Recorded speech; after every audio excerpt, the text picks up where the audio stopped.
నెల్లూరు జిల్లా కావలి నియోజకవర్గంలో వైసీపీకి భారీ షాక్ తగిలింది. అత్యంత బలమైన మత్స్యకార సామాజిక వర్గ పెద్దలు మాజీ ఎమ్మెల్యే రామిరెడ్డి ప్రతాప్ కుమార్ రెడ్డి నిర్ణయాల పట్ల అసంతృప్తి గళం వినిపిస్తున్నారు. ఈ క్రమంలోనే మాజీ ఎమ్మెల్యేకు వ్యతిరేకంగా మత్స్యకార గ్రామాల సోదరులు అంతర్గత సమావేశం ఏర్పాటు చేశారు. కావలి రూరల్ మండల వైఎస్ఆర్ కాంగ్రెస్ పార్టీ అధ్యక్ష బాధ్యతలకు 50 లక్షల రూపాయలు డిమాండ్ చేసినట్లు మత్స్యకార సోదరులు ఆరోపిస్తున్నారు. ప్రతాప్ రెడ్డి వ్యవహారాన్ని డైరెక్టుగా అధిష్టానం వద్దే తేల్చుకునే యోచనలో మత్స్యకార పెద్దలు ఉన్నట్లు సమాచారం.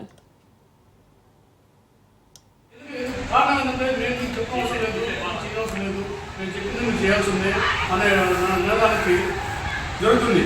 అందువల్ల ప్రతి ఒక్కరు పిలిచి కూర్చోబెట్టుకొని మాట్లాడి మనం పార్టీ ఉంటేనే మనం ఉంటేనే పార్టీ ఉండదు. పార్టీకి ఎన్నో సేవలు చేస్తున్నాం. ఈరోజు ఎప్పుడు కూడా పార్టీ మన విషయంలో కానీ కొత్త కూడా ఎవరు చెప్పట్లా. ఎందుకు కారణం ఏంటంటే మేము మీకు చెప్పవసరం లేదు. అదేనా పరిగెత్తే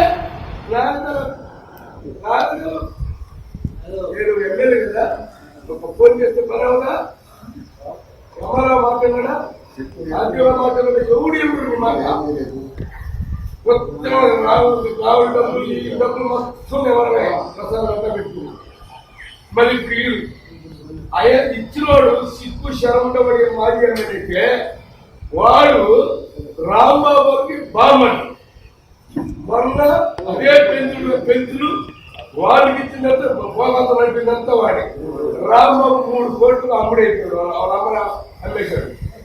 ఇప్పుడు వాడు సిగ్గు శరమటోడు వాళ్ళు ఇయ్యచ్చా వాటికి ఒకటి వాళ్ళకి ఇంకా చేయడు.